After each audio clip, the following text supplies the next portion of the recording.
It's almost Valentine's Day, which means let's thrift something super fun and bright. And when I was in the thrift store, I was like, oh my gosh, this dress is meant for me. I actually saw one that was purple that I wanted more, but then I saw this one and it was perfect. It is way too small. So before anyone comes at me in the comments like, oh, you destroyed a perfectly good prom dress, it's not perfectly good. Like, I could barely get this off me. I'm shocked I got it on in the first place, but the material was super pretty and I wanted it, so I'm going to upcycle it because I didn't want to buy a new skirt. I wanted to use something that already existed in the world.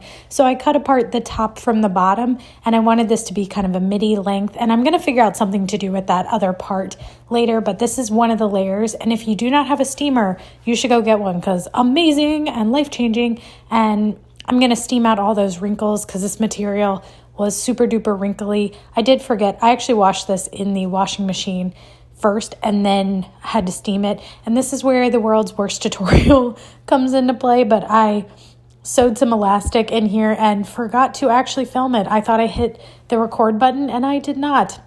So I'm going to add a little channel for it. Like my favorite sweater of all time. Who needs a waistline? Not this girl, apparently. So then shoe options. I got these shoes off Amazon and then 1000% forgot to return them in time. So I guess we're going to commit and just wear these. These are these Steve Maddens, which they're fine. They're cute. I think I was just thinking of something different when I ordered them. I don't really know actually what I was thinking, but I feel like these would be cute, like going out and about. And